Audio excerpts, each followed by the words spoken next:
Hi, everybody. Karen Anderson here with Aortic Hope for a really wonderful special live Q&A with Amy Wagner. We've had her on many times before. She's a staple in our community.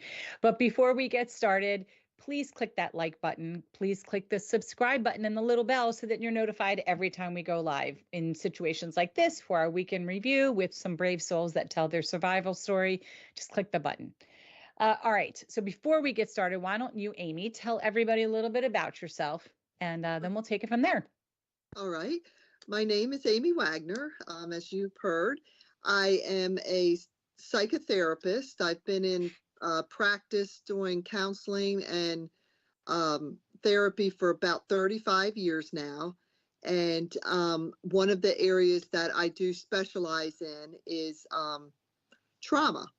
So I guess that's what we'll be talking about a little bit more tonight then.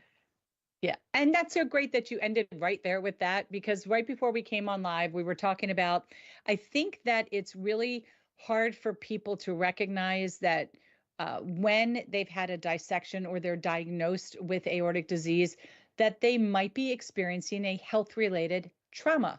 And I think the reason why we don't talk about it from a mental health perspective enough is because trauma sounds so scary. It sounds like it's this monumental thing, and people attribute it to sexual abuse or to being in combat, and they don't think of it as health related. So trauma, I think, just sounds bigger than it is. But why don't you explain a little bit about what a health trauma actually is? Okay. Just to kind of give you a little bit of perspective, there is two types of trauma. There's direct traumas and vicarious traumas. And direct traumas are those things that happen to us personally and come out of nowhere and just catch us by surprise. And that can happen to anyone. And then there's vicarious traumas that just are things that come along life's way that happen to us, and they leave an impression on us, but we're still able to function and our life hasn't changed that much. But with a health trauma, that's life interrupted. That can mean a major life change, a permanent life change. And that's just something that has occurred to you that has affected your health in a quite a vast way. And from that point forward, your life is forever changed or has had to be altered in some way. And it also affects how you believe things about yourself or how you believe things about life in general. And from that point forward, it changes how you live your life. So it doesn't have to be like Karen said, someone that's come back from combat or war or been in the service or anything. Trauma can happen to any of us, and especially healthcare trauma that many times does catch us by surprise. And it might be something, it sounds like, that we're not even realizing that we've been affected adversely mentally. Because if you have, let's just take being diagnosed with an aneurysm. Okay. So your world is going to change. You now might have medications that have now interrupted your daily routine that you have to take, and side effects or restrictions. You might have to have a career change. And I think that people look at that sometimes and think, well, I'm not doing surgery. They're going to monitor it, but they don't realize that all these changes might be inadvertently affecting them, affecting their interpersonal relationships with their friends, with their family, with their loved ones. And so even whether it's that or something that's so obvious, like a dissection that requires open heart surgery, which is instantaneous change to your world, what would be some of the symptoms that somebody would have? Oh, you know what? Your computer's now looking like it's working. Is that? Oh, okay. I'm getting a thing. That's I can switch over if you want. I'm sorry about that. Oh, okay. I'm sorry. I just denied it. Let me bring it in. Okay. Let me bring it in. Thank you. No, you want to try computer? Is that what we're doing? Okay. Okay, here we go. All right. Look at that. It's like past and present. Okay. And you know what? Your phone was clearer. Isn't that crazy? You have to hang your Something's phone still up. on. I can always go back. No, you just have to hang your phone up. Yeah. Oh, I thought I did. I'm sorry. Technology. There we go. Right There we go. All right. So, what would be some of the symptoms that people might experience other than obvious things like you're a little blue after coming home, you're feeling a little sad because now you're in recovery? What are some more of the bigger things that might make people say, "Wait a minute, this seems a little bit more than just I'm depressed because I had surgery or I'm depressed that I have to take medicine." What are some of the things Right. we should be looking out for? I think some of the more common symptoms are feeling anxious. Anxiety is a huge one. Depression, like you said, but I think that anxiety related to, will I have another episode? What's it going to be like in my future?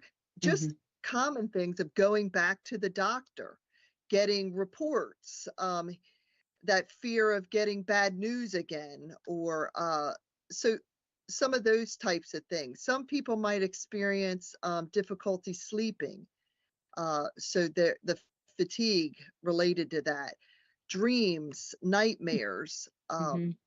panic attacks. The list can go on and on. Yeah. You may tend to isolate because if something else might happen, you may want to just make sure you're at home and not out somewhere, or Right. that kind of thing. So, Yeah. And so is there a difference? Because a lot of these things you're saying sound very similar to post-traumatic stress. Are yes, they different or are they the same? they are the same. Okay. So health And trauma is the same as PTSD. yes, Okay. yes.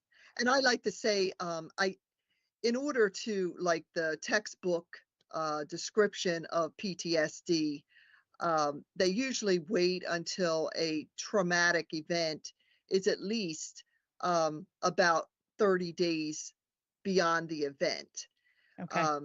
just to give everyone time for their own brain to process on its own. So we're Hmm. looking at what is still there residually after that point. And Okay. that is the same thing, post-traumatic stress disorder. And I would think that in those first, well, at least for me, if we need 12 weeks. So we need 3 months before our sternum is healed anyway. And it usually takes people in this community about a year after surgery to kind of figure out where the body has settled in. Okay. And what does it look like? Okay. And I would think that, after 30 days, a lot of us are like, we still don't even know what's hit us. Or even if we had That's planned a good point. surgery, Yes. we're still like, what the heck? So um, I Yeah. know that for some people, they're years out, and I'm reading comments online and they're still saying, oh no, see, I won't drive at this time, or I won't go here without somebody. And because I'm reading these things and I'm thinking, you're still like, if this wasn't who you were before, there's something that's significantly shifted. And why try to Yes. learn to accept that shift and try to live around that? Why not try to rid yourself of that and get back to closer to who you were in your emotions, Exactly. right?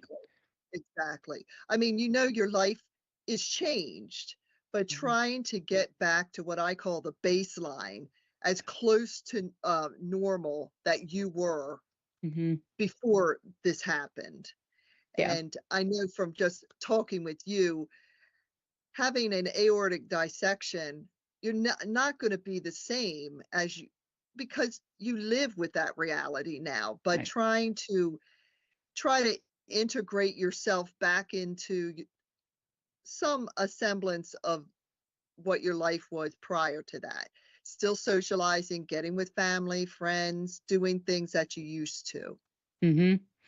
It's interesting. One of the symptoms we didn't talk about, but I read today from another community member, first time reading it, somebody was describing something along the lines of, it's been maybe 8 months since their episode. And since about 3 months in till now, they feel they feel almost like they're a ghost in a room watching life happen. And they know that they're there, but they just, because people will talk. Oh, you had what? Oh my God, I can't believe that you're here. And you're still sitting here. Why are you saying this to me? I am clearly, evidently right here.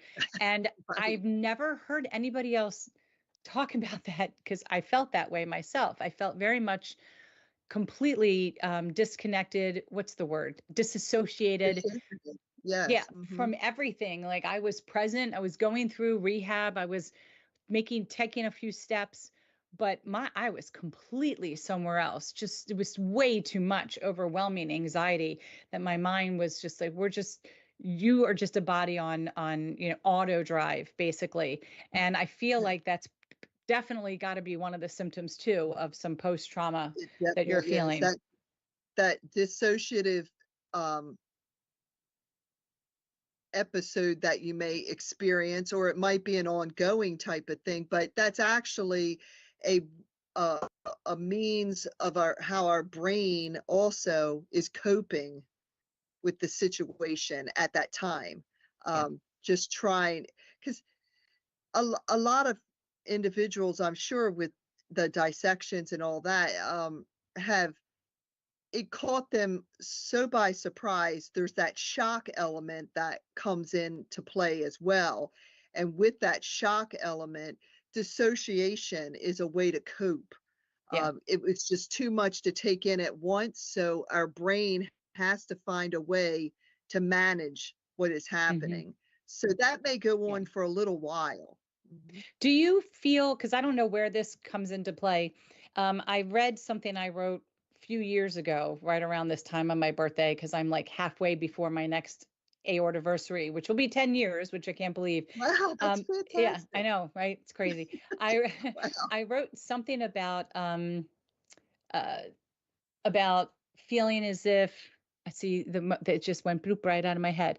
So wait a minute, let me think All about this right. for a second. I wrote about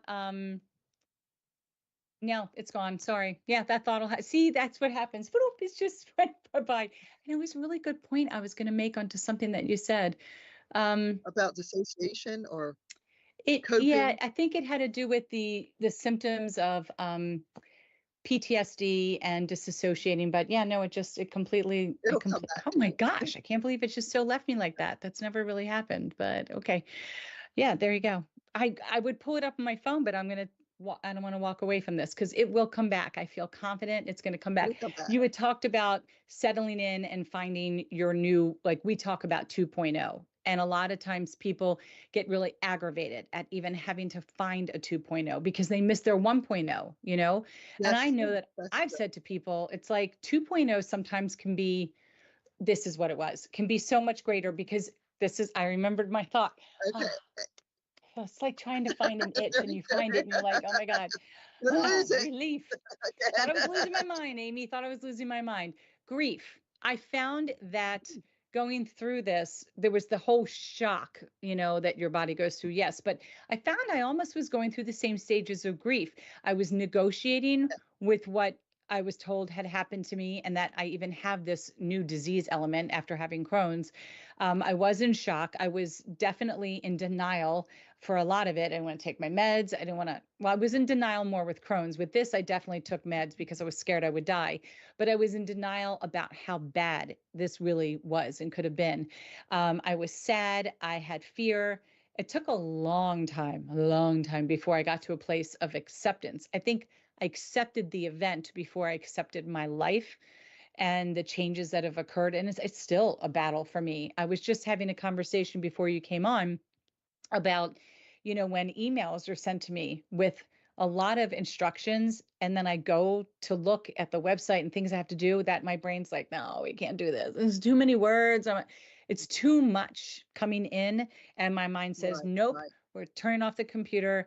I need something because I get very easily overwhelmed and Yeah, challenged, which is yes, that reminder. This is why I don't work, because with this, I can turn this off anytime and take 3 days and do nothing. Not going to let me do that at a yes. job. But I feel like the stages of grief must be part of PTSD as well. It's just this It whole is. thing that you're going through. Can you talk about that a It- little bit? Because it definitely applies because there is a loss nonetheless. It's not a Yeah. death necessarily, but there's a loss of the life before and Mhm. now this life after. Yeah. And so I think everyone has to take their time to work through those stages.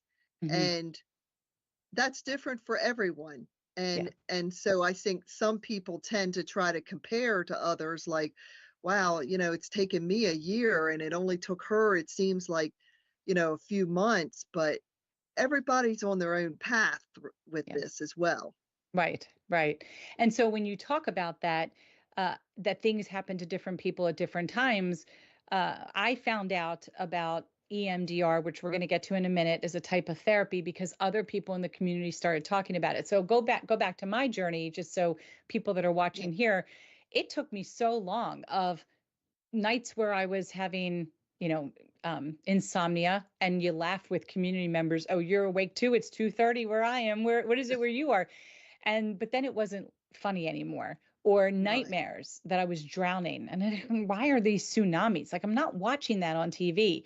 Um, really bad thoughts, which, okay, I admit sometimes that's the only way I can get to sleep is accept that I'm probably not going to wake up. Not really healthy, but I'm aware of it. I'm okay with it. I almost laugh at it, but that's what I have to do, or I would be going to the ER every day with every feeling that I Right. have. So Right.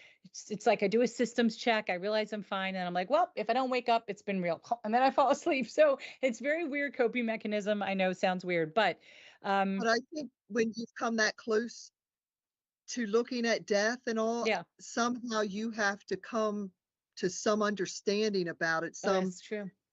agreement with it so that you can not live in this intense fear all the Right, time. right. And you're so right. Because when you realize how bad it was, because you don't realize how bad it is in the midst of a dissection, you just know something's definitely not really good here.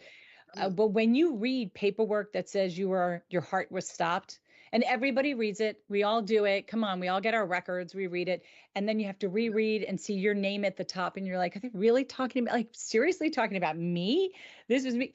It's so freaky and so incredibly scary that two little paddles turned you back on, and you were unaware of any of it, and you don't remember being in the room waiting for the surgery, or it's like it's just the weirdest thing. And at first it's so profoundly scary, and then it just becomes like, okay, but I just drove my car. I don't know what's scarier than getting on the beltway with half the knuckleheads out there driving. Is a lot worse, you know what I Right. mean? That is You got true to get a too. little perspective. Or these days getting on a Yes. plane, I never know what's going to happen on a plane, so, or going to a movie, you don't know what's going to happen in a movie theater these days, or a mall, if there No, really aren't any anywhere, malls. anywhere. Right. And so everything else in life has a really scarier a statistic attached to it than definitely what we went through. But that mirror of mortality was like, hi, I want to It was show right myself to you there. now. Yes.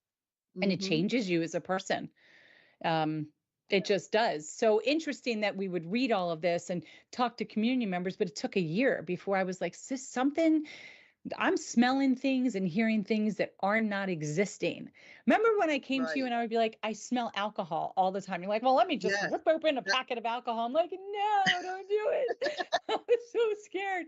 But we Let's were trying to desensitize you. identify triggers, and Right. those triggers set Yeah. off, the Right. trauma response. So that was one Yeah. of them, Hearing you know. helicopters. Oh my God, when I Yes. had to meet with disabilities doctor and in the middle of my cognitive test, the helicopter flew by and I was like on the floor and I thought I failed and everybody's like, no, I think you passed. It was terrible.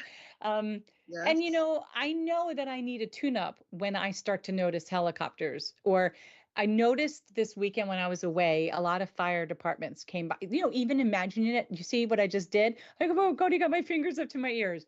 Um, they started coming by, the fire engines, and everybody hates them. They're loud. That's normal. But Right. I felt like I had to put my fingers in my ears and just control my breathing. And that's when I said, ooh, it must be time for our live event, because that's usually when I end up having to call you to come in for a tune-up, because something is gone awry on its own without provocation. It's just decided, my Right. brain is Right. like, I'm just going to nail you with a little trauma this year. Let's just poke you. So let's talk about what people can do to not be this uncomfortable. Because I think people assume that therapy is like, we're going to go in and you're going to be like, and how does that make you feel? And that's not what this is. It's not what any of it is. It's you No, guys have that's gotten a not really how bad I rap. do. Right. No, I know that's not what you do Yeah, at I think all. we have our Hollywood versions of, laying on the couch and, that kind of thing, but that's Right. totally not um No. how I am as a therapist. Yeah. I mean, you But could I could lay on your couch, but you you might think it could, was weird. But but I yeah, don't know how much that would necessarily help I for think it would. time being, but Yeah. um So let's I talk think, about if somebody came in, what would you do first? What are the suggestions and different types of therapy that someone can have? well, definitely really get ask a lot of questions to get a good understanding of where they're at in this process. And I look for the triggers of trauma and trying to find ways to minimize that. But I mean, as you know, I use the eye movement desensitization processing technique, the EMDR. And that's just something that helps to unplug that trauma and move it further away so Hmm. that it's not always set off by the triggers. Right. So just teaching a lot of self grounding techniques and relaxation techniques, things to get you through in the interim until we can Hmm. get to the deeper level types of issues. Right. But We just talked about grounding today on from last week, one of our posts that went through different things you can do with your senses. And I know that people like to call them grounding. I like to call them distraction techniques because it's yeah, sneaky. It is what it that's is right. though. It's and I still do this. I have always have something in my car that I can smell and something that I can just touch and kind of like play with. So if Yeah, something is happening, it could be anything. It could be my kid's on my nerve that night, I'm going to get into a fight with him or whatever, an argument, and I don't want to. It could be I'm just stressed out about traffic. There was, an idiot driver. It could be anything. I just right, right, sometimes just need to take that blood pressure down. So you ground or distract, and I might smell something or turn on spa music and just touch something that I know right. is going to just take me down. And I sometimes count, especially on a plane, I count 1, 2, 3, 4, 4, 3, 2, 1. The airline attendants see me doing it. I tap and I count, and I always go, or I tried to do series of fours, but then I get screwed up when it gets to the higher numbers. So I just 1, 2, 3, 4, 4, 3, 2, 1. And next thing you know, you're in the air because you forget, oh, Right. was that 4 or am I on 3? And they're And for just those little that things. aren't aren't necessarily familiar with the grounding techniques, I just Right. say use your hand. Mm-hmm. It's your five senses, Yeah. hearing, smelling, tasting, um, touching, Touch. and smelling, right? Seeing. Seeing, hearing, feeling, tasting, touching. Yes. And just pick one of those or two of Mm-hmm. those, like if like you turned on your radio in the car, but you could start singing a song. That's a Mm-hmm. distractor. Yeah. Um, you could just try to think of that number routine that you do. Mm-hmm. That kind of refocuses what's going on. Right. Look around and pick something that you can focus on and think about that in your mind, whether it's a picture on the wall or something like that too, that you can see.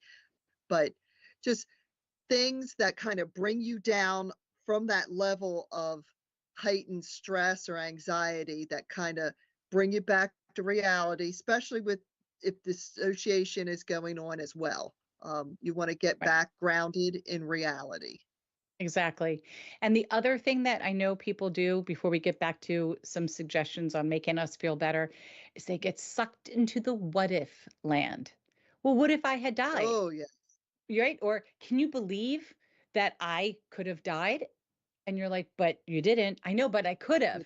And so I have literally said to some people, okay, let's sit with that. Okay, you could have. It's so scary, right? Yeah. Okay. Now we Yeah, didn't. very So well when could do have. we get to move on to what can we do next week? You want to see a movie? Because people do get trapped. And I don't Yeah, know what the goal is in that. I mean, I did it myself. And I think it's almost like we get comfortable living in the state of fear, living in the heightened drama. It's like an addiction because we're Yeah. here. So that must have kept us safe in some bizarre, weird way, right? I don't know.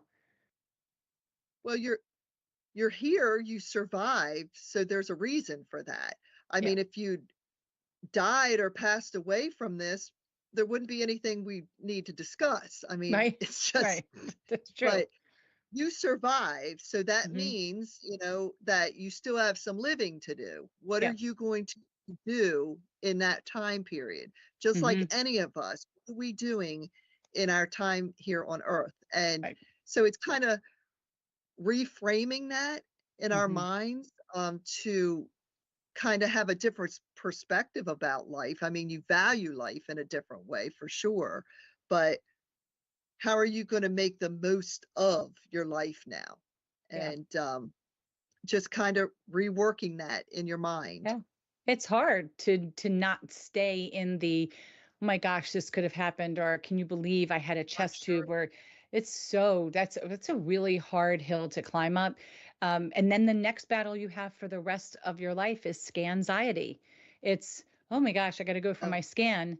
And I never looked at test results before I met with a doctor ever until I did. And now I'm addicted and I cannot wait. There's no way I could wait.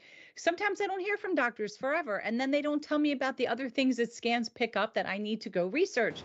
And that's just how I find comfort in reading all the big words. And they don't stress me right. out because if the doctor isn't stressed, I'm not stressed.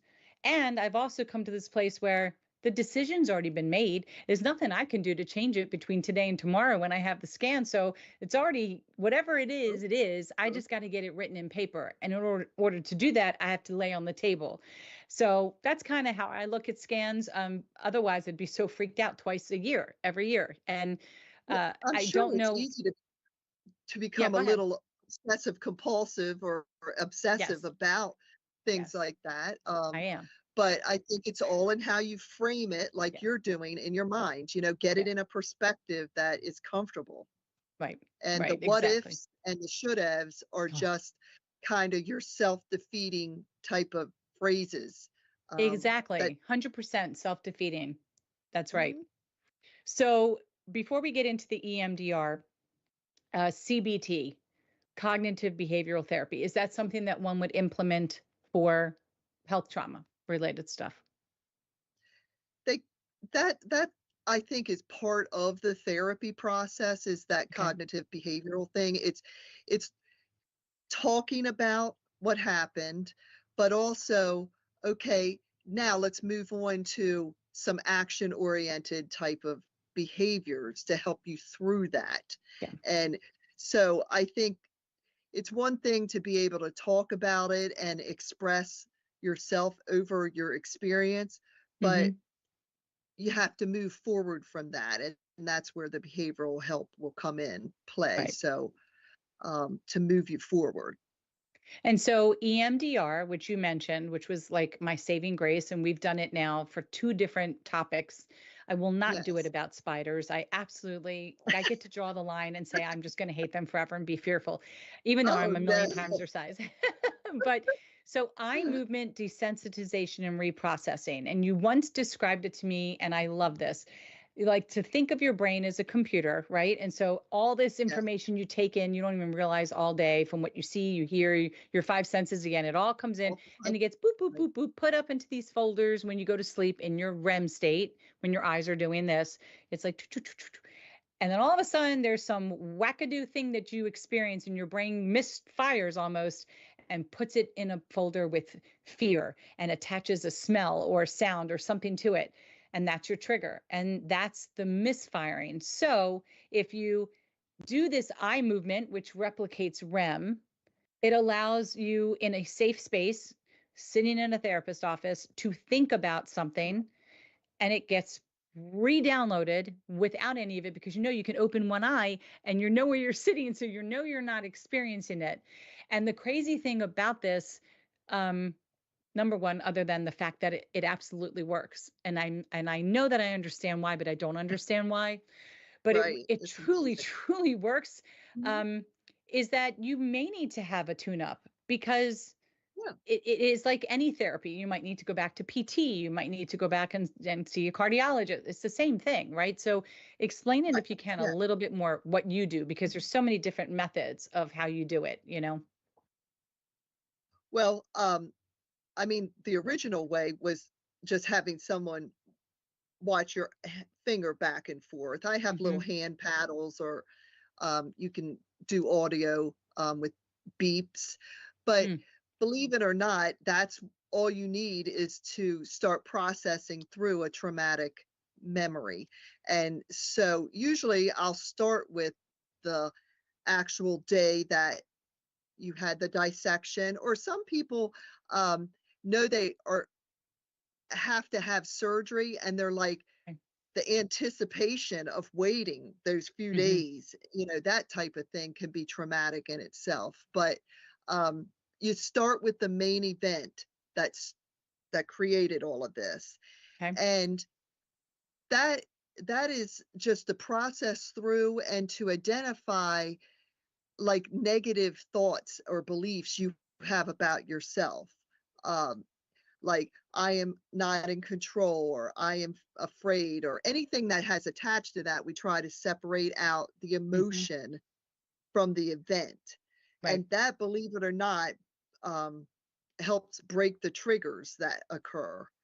But that doesn't mean that there's not other little residual things around that trauma Hmm. that might pop up. And that's where you're talking about a tune up may being Yeah. called, that Right. you need to come back and say, I completely forgot about, this piece of it when we did the original event, Hmm. memory. So different things may come up along the way. And some people are able, with all their new coping skills and all, work it through. But when you find that it just, no matter what you try, just will not seem to get moving along, that's when Hmm. you need to come back in Right. and address it. Yep, So, exactly. And I think what was interesting too when I did this with you is I came into it thinking that the most horrific part of my event was having to say goodbye to my son, right? Which was the strangest thing because I remember that totally incorrectly. yes. And what I found out is all of this really didn't blossom and explode with the dissection. This trauma started way back when I was like 4 years old, and Yes. remember my first set of stitches, and you're not in control. They hold you down to put the needle in. And then I remembered when they hit a nerve when they gave me an IV before my tonsils when I was 11. It's like, I totally didn't even think about that connection. Right. And you're right, Because it opens up that file in your brain, and whatever's in there, yeah, it can bring it's up or sort amazing. through. Yeah, Hmm. and then we It kind of is. realized my biggest problem was a lack of control, which that's my problem in my entire life. And the whole vulnerability piece around medical stuff. So pain Yes. is attributed to that. And it's not that I'm a baby or I'm a big wuss. I have taken more pain than anybody should have to endure, right? Not as much as some, but definitely more than others. It's so incredibly anxiety provoking when I don't know what's going to happen. I don't care if it's that you're going to look inside my ear. If you don't tell me and it's new piece of equipment, I'm freaking out. I want to know every step. Even if I end up at the end saying, "Oh, that was no big deal. I feel foolish." I need to know or I will lose my marbles. So this is what I need to be the best patient that won't move so you can do what you need to do.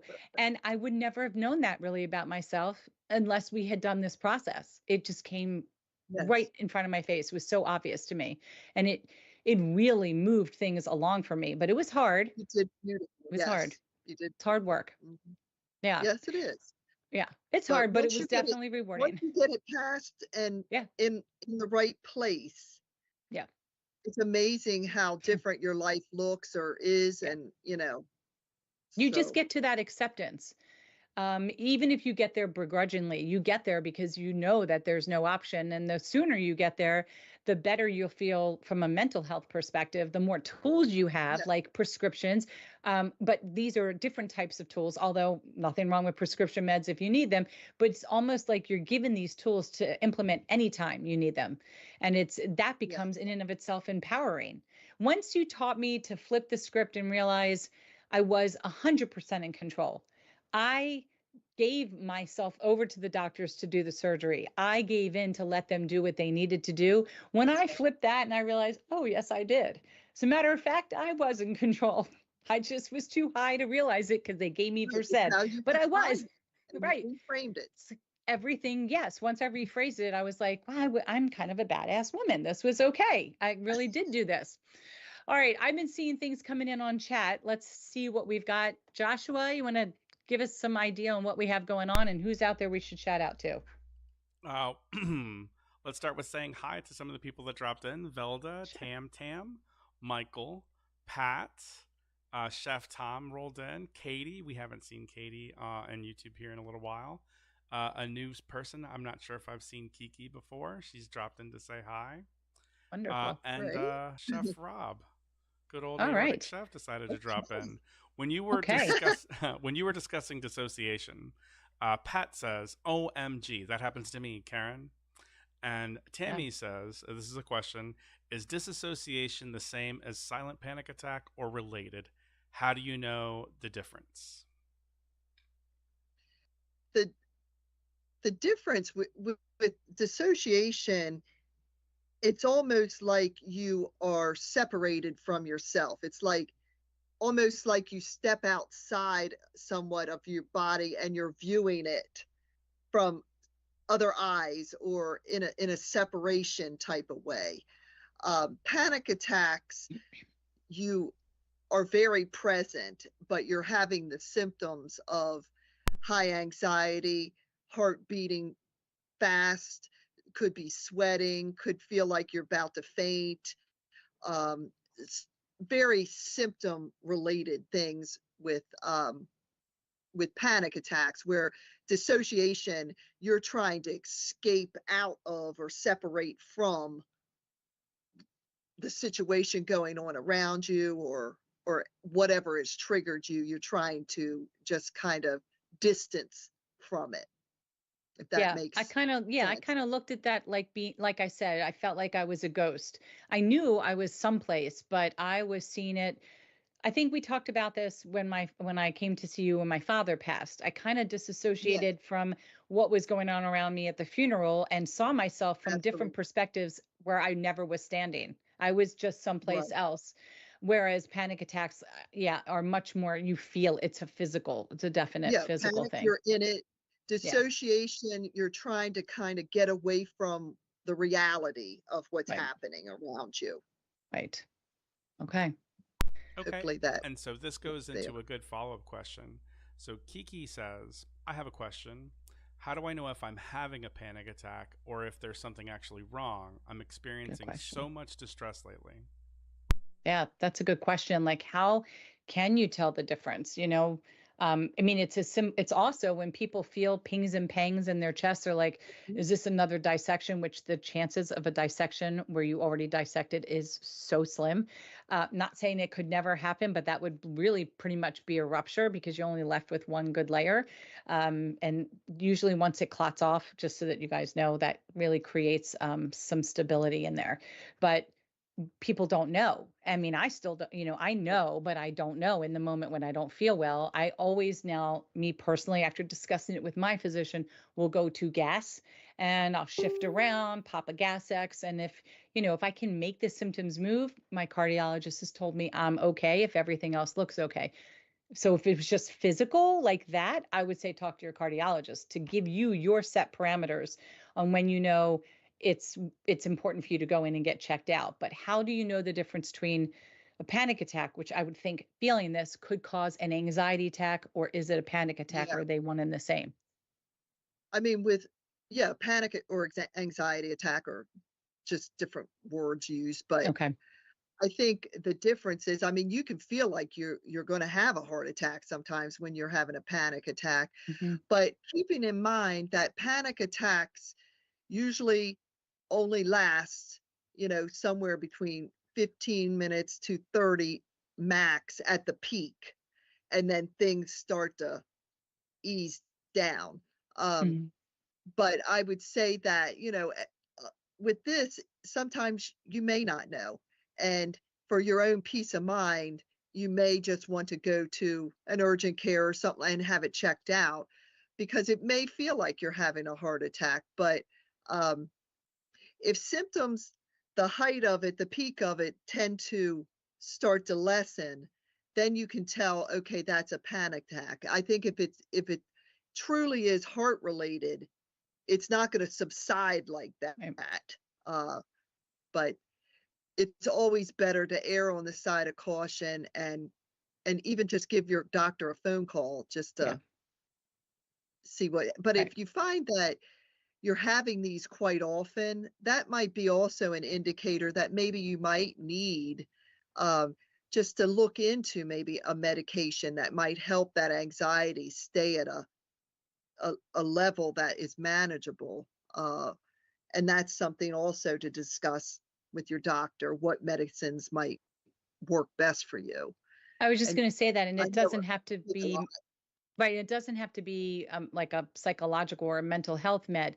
I believe that there are some, I don't think they're beta blockers. I'm not sure what class they're in that actually suppress adrenaline, because we don't like Yes. that surge, causes our hearts to race really fast. And so they kind of help curtail the adrenaline in their attempt to lower heart rate. And so if you're feeling that sensation, um, because you're stressed over what's happened to you, exactly as Amy said, talk to your doctor, ask if there's a medication that can help Yeah. suppress that surge, that sudden surge, which then is distressing in and of itself. And so if And you're I think having a panic for attack, yourself, are there meds that a hospital can give you if they're like, oh, this is a panic attack? Is there yes. something that they can give you? So there is stuff. Okay. Yeah, they could give you an Ativan or something Mm-hmm. like that. And I think, like you've learned through your journey, is you have to be your biggest advocate. So that is really speaking up, letting them know, okay, this isn't acceptable. I can deal with this. I need this, and really advocating for yourself for what you Mm-hmm. need. Um, Yeah. Otherwise, I think the medical community, they're programmed to do things a certain way and what they've been taught.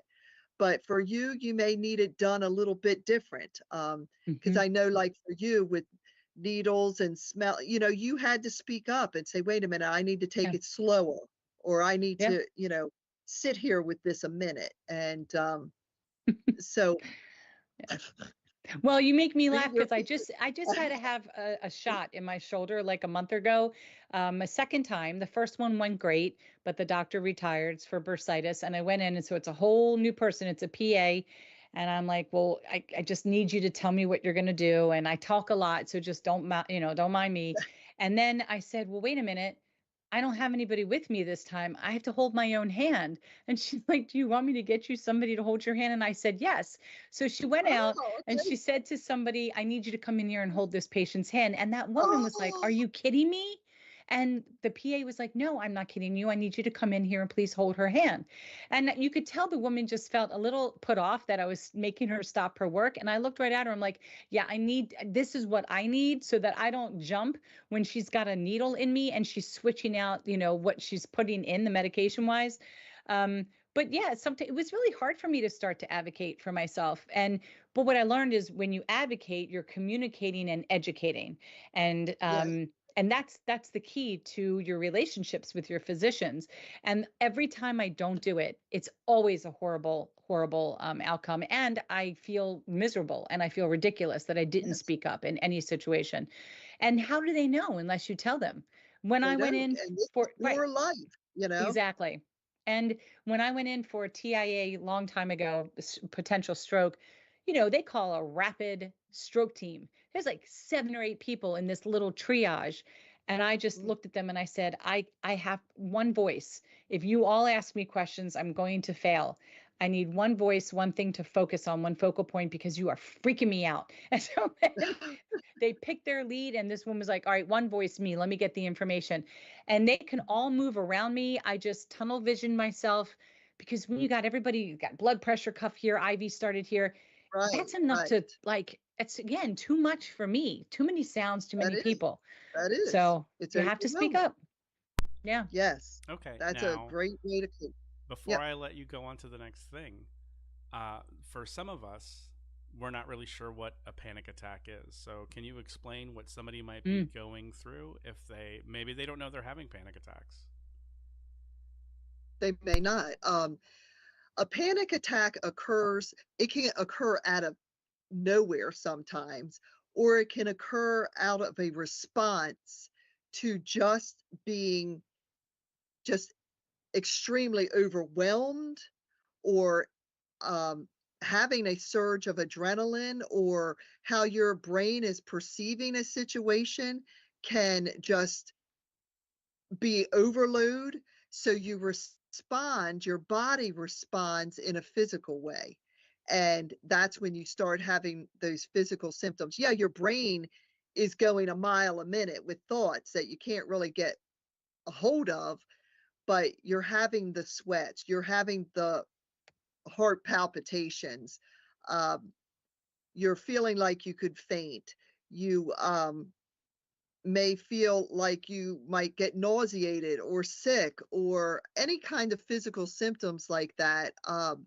And it's in response to uh, something you're interpreting in a certain way, or like I said, an adrenaline rush, an overwhelming type of thing. It comes out of an anxiety. Usually you've been worried about something, or something's been on your mind, and then it can just hit you. Um, and sometimes that's where these grounding techniques can come into play, um, to try to, because your brain is just thinking a million thoughts at once. So with the grounding techniques, it helps you get focused again until this can pass. And like I said, most panic attacks, um, the peak of them lasts maybe 15 minutes to 30 minutes. Hmm. But Okay. so And it, Yeah. so the question, I guess a follow-up question is there a ramp up to an anxiety or a panic attack? Does it seem like it's kind of quicksand, like things are spiraling out of control, or is it sudden onset anxiety? it can be both, Okay. because some people can pinpoint a trigger that Mhm. sent them in that spiral, but others can say, I was just driving down the road and all of a sudden this hit me. And sometimes you just can't identify the trigger. So the main thing here is being able to have the tools to manage it if it does happen. Um, and and I'd like to say that panic attacks are are more on the rarer end. Most people who are having anxiety and things like that can kind of intervene with different things before it gets to that. So I don't want people to think that, oh, I I got to be afraid or fearful of these things coming. They they don't happen that often. And many times if you find that you're having them more and more, like something every day or whatever, that's when you really need to get in touch with your doctor right away and really look at medication, even if it's a temporary use of medication, just to get things leveled out, and then get into therapy. Therapy can really help give you some good uh, ideas and skills on how to manage that, but also getting to the bottom of that, Yeah. because something is driving those attacks. And a lot of times it's unconscious. We don't always know what our brain is thinking about that sets off something like that. But so if that answers No, your no, it question. does. It does. And the reason why I'm asking from a person who's outside of this community, Okay. I've seemed to learn that other people experience anxiety in very different ways. And for Yes. many people, they don't realize that, they're clenching their jaw, or they don't realize that their shoulders are very tight, or they don't realize that that constant thrumming of their leg are all kind of minor signs Right. That of being under shaking and anxiety. yes, yes, Yeah. Yeah. that's anxiety. Yeah. Mm-hmm. And I Yes, think a lot of yes. people live in a heightened state of anxiety, but especially in Mhm. this community, I feel definitely with those who have had a dissection, and also probably for some of those that have been diagnosed with aortic disease, whether it's a genetic, mutation or an aneurysm, that it laid the foundation for this to happen at any time. And we Yes. feel this impending sense of doom. And so what happens is people described, oh, a precursor to a dissection is an impending sense of doom. Well, then you start to feel an impending sense of doom, and now you feel pain, and now you think, that's it. This is what's happening.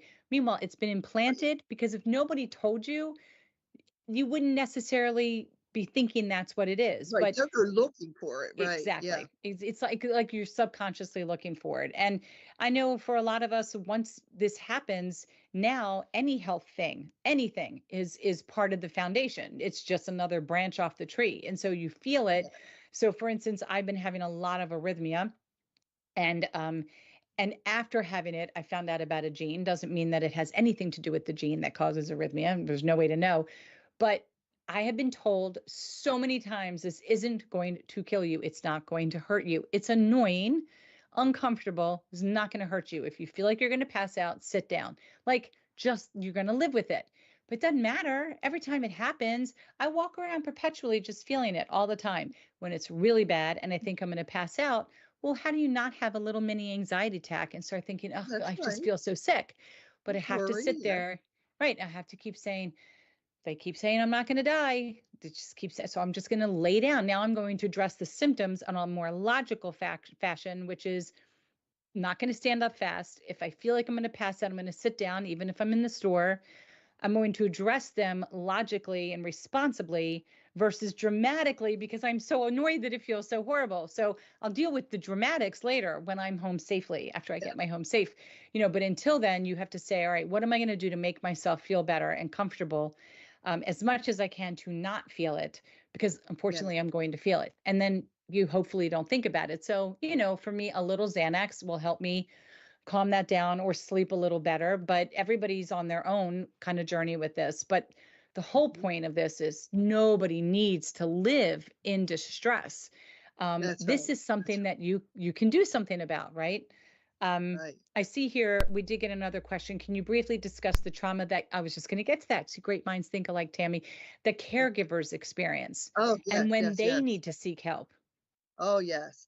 Because there is something called secondary traumatization, Okay. and that is when someone who wasn't directly dealing with that trauma, but they were dealing with the trauma of someone else. And that's our caretakers or our Okay. spouses or our significant others.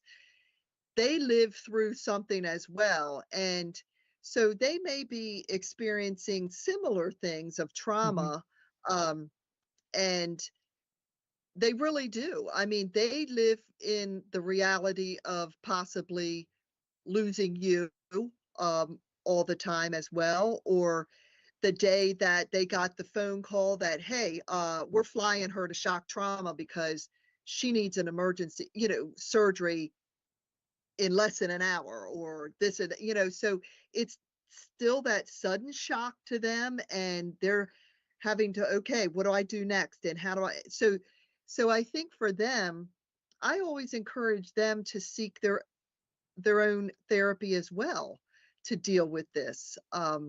And it's a very huge reality for caretakers and Yeah. caregivers. But I think so many times the focus is on the patient, and Hmm. everybody else has Yeah. to be strong, Right. and Yeah. appear strong for them, but they're trying to work through their own uh, reality with this condition as well. So definitely, I would encourage the caretakers to just at least get an evaluation, Hmm. and make sure they're handling things correctly too. Definitely And affects sometimes those and around sometimes you. I think jointly going to therapy, would be Yes. helpful, Yes. because we really, if you want to test a relationship, whatever kind of relationship, because sometimes us as patients, we're getting texts or we're getting phone calls and we can't answer at that minute. But if we don't stop what we're doing and answer, then they think we are literally dead in a ditch, which we've heard that since we were growing up and got our license, right? Oh, I'm Yeah. gonna make sure you're dead in a ditch. So then they're concerned, and then we get irritated that they're so concerned, but we kind of get it, but they're irritated that we're not getting into this paddling back and forth happens. And Yeah. I wonder if we had this forum, and we create two separate support groups here, one very much strictly for caregivers to express their normal natural feelings, That's could good. include That's good. resentment, guilt, all of that, and then for anyone to be together. But combine the two and you have an opportunity to Hmm. exchange, this is what I feel, and how can I share this with you without feeling like a burden? Or here this person goes again, and listen to the caregiver say, but I need you to tell me, because otherwise I don't know what's wrong with you. Maybe you just don't like me today. These are the strange Right. things that people think of. And I would think that collective therapy would be really beneficial. It'd be excellent because Yeah. for couples, it does have an effect on your relationship in all kinds of areas. And a lot of times, like your significant other, your spouse or whatever, they hold back bringing up other issues because they don't want to stress you out anymore. Right. So then they're dealing with stuff on their own. And so I think that I recommend it highly for Mhm. couples, even if it's just a few sessions, just to clear the air and discuss anything that might be of an issue between the couple and make sure that that relationship stays strong and um, that the bond isn't getting weakened because of this. So Yeah. I definitely support that. We just had another comment, which is makes me chuckle a little, Okay. because this is from someone named Michael, who says 10 years post dissection and he still has two triggers. Okay. Netflix home screen and the smell of early Yes, spring. And I thought, these are really great. These are terrible. But then what am I to think? I get triggered by that's seeing Ellen true. DeGeneres. I never watched the show again after this happened, because I was watching her when it happened. It was 4 o'clock on a Thursday. And when I see her face anywhere, I don't actively The think about trigger. it, but I feel something. It's like something plunks into my brain, and I just choose That's not to think interesting. of the trigger. I already know what it is subconsciously, so I just don't go there. But Well, I was don't that know. because they watched a lot of Netflix during their recovery period, or they were watching it That's a good during, question.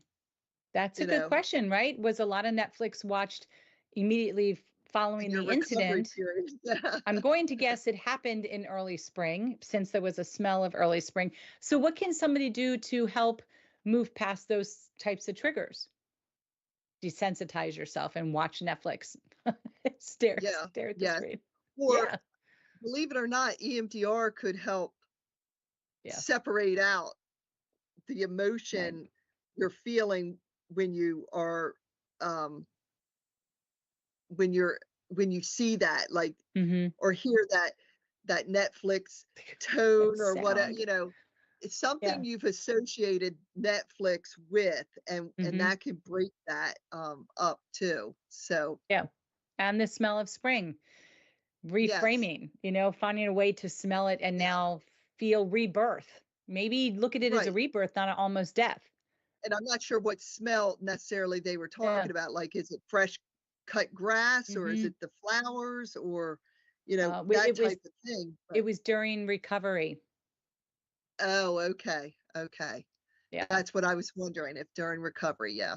Yeah. Um, So but EMDR now might work for you, Michael. it could Yeah. very well, yes. And Right. congratulations, 10 years out. That's I know. fantastic, Michael, It's and like, do for you really caregivers. want to celebrate, or are you going to jinx yourself? But that's all OCD, weird applying things that are just silly. So, you do whatever you decide to do when that day comes. That's how Mhm. I've decided to look at it. I'm not going to, That's what right. if something happens? No, I'm going to, I'll figure it out the day before. I'll buy some donuts or something, or bagels, and bring it Right. in. Yeah. Celebrate the light. I mean, I 10 want years. presents. I get presents. That's what I say every 5 years. I want presents, because it's like another birthday, and I feel like I That's deserve right. them. Women get push presents. We didn't get push presents. I want open heart surgery presents. All right. There you It go. is a little after 7. I don't want to hold you because I'm sure you haven't had Okay. dinner Wow, that yet. was fast. I know, Okay. didn't that super fast, Yeah. right?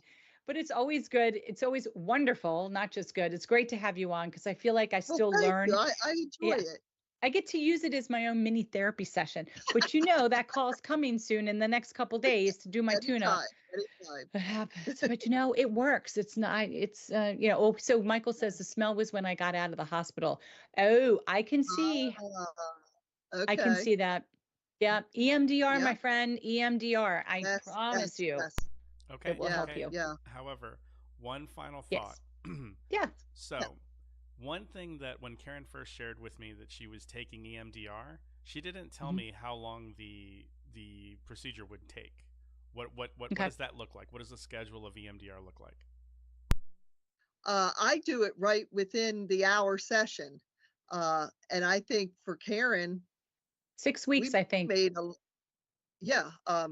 It's 6, 7 But weeks. the first time we did EMDR, just the one time, it was a lot of breakthrough. So Yeah. it really, what it's designed to do is uh, actually shorten the length of time you need to be in therapy. What could take 10 or 20 sessions, you could do in 2 or 3 sessions with EMDR. 100%. It's that fast. I will So, say I am so regretful that I waited so long before I reached out to get help and just assumed it was something that would get better on its own. That was a very long year of just accepting that had insomnia, accepting I would have nightmares, assuming all of it made sense, and just I took for granted that I had a problem is what it was. And I just thought that this was common. And as soon as I did it, I was like, shame on me for not thinking to at least inquire sooner. And so when my father passed so suddenly, because, I'm an open book, I have to share my life, I immediately got in touch, with Amy. Probably it was about 2 years, a year and a half to 2 years later, right? And yeah, because I was yeah, struggling with my memories that were not mine. I completely disassociated. My memories became that of someone else's.